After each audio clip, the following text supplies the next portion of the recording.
বউয়ের কাছে তার স্বামীটা হলো আস্ত বেকুব। যত বড় শিক্ষিত হোক, যত বড় রাজনীতিবিদ হোক, যত বড় মাথাওয়ালা হোক, যত বড় শেয়ানা হোক, যত বড় ব্যবসায়ী হোক, বউয়ের কাছে বউগুলা সব বউরা মহিলারা মনে করে কি এ বেটা বেকুব ম্যাক্সিমাম ক্ষেত্রে। এটার ভিতরে আলাদা একটা আনন্দ আছে। যাই হোক, বাজারের কথা বলছিলাম যে বাজার করে মহিলাদের খুশি করা খুব কঠিন। আপনি গোশত কিনেন, মাছ কিনেন, যাই কিনেন, তারা খুব কমে সন্তুষ্ট থাকে বেশিরভাগ ক্ষেত্রে। সব মেয়েদের কথা বলছি না। কেন সন্তুষ্ট থাকে না? কারণ তারা আশা করে আরো কম দামে কিনবেন, আরো কম দামে কিনবেন। আপনি জিতে গেলে তারা খুশি, হেরে গেলে আপনারা বকাজু বেশি। তো এক সরকারি কর্মকর্তা, বড় কর্মকর্তা আমাকে বলতেছিলেন যে দেখেন, আমি সারা জীবন বাজার করি আর বইয়ের বকা শুনি। আমি চলে যাওয়ার পর আমার অফিসের একজন কেরানি আছে, তাকে দায়িত্ব দিছি বাজার টাজার করার জন্য।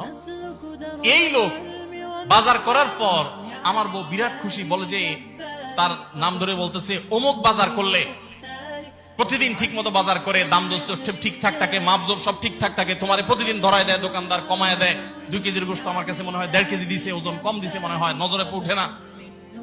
তো লোকটা বলেছে আমার খুব সন্দেহ হলো, একই দোকান থেকে আমিও আনি, সেও আনে, আর আমার তো ঠকানোর কথা না, পরিচিত দোকানদার। তাহলে মহিলা এই কথা বললো, তার ব্যাপারে কাহিনীটা কি?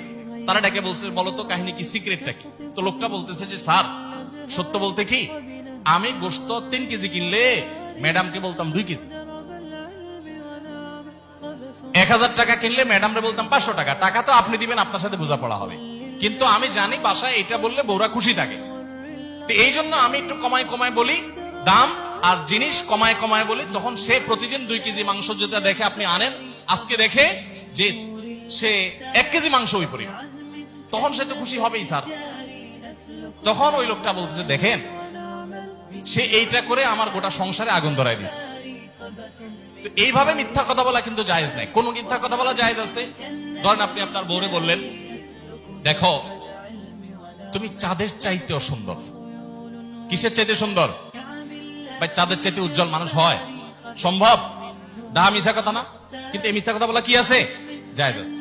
সৌদি আরবের একজন আলেম, ডক্টর আয়েজ আল কারনি, মুসলিম বিশ্বের সবচেয়ে জনপ্রিয় আলেমদের মধ্যে একজন।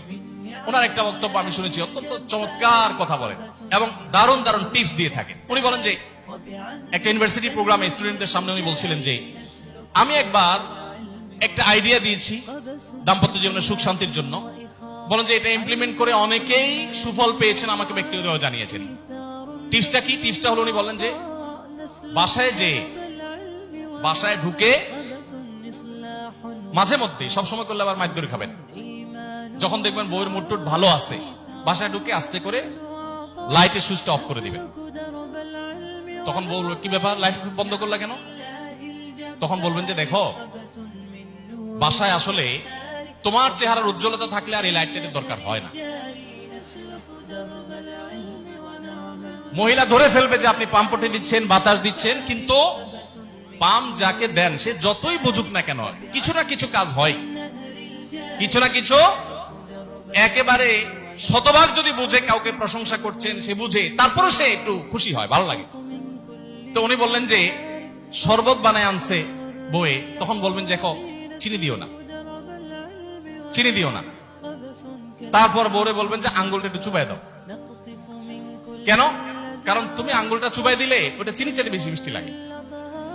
এই যে কথাগুলো, এই কথাগুলো আসলে সত্য কথা না। তো এই টাইপের কথা স্বামী স্ত্রীর মধ্যে মিথ্যা হলেও সেটা কি আছে? জায়েজ আছে। ভাইরা আমার, এই জন্য দাম্পত্য জীবনে সুখ শান্তির জন্য একে অন্যকে ভালোবাসা, প্রশংসা করতে জানা, বিশেষ করে স্বীকৃতি দিতে জানা, ভালো গুণগুলোর কথা বলা, এটা হারিয়ে গেছে। অনেকে মনে করে যে না, ভালো গুণ বললে মাথায় উঠবে।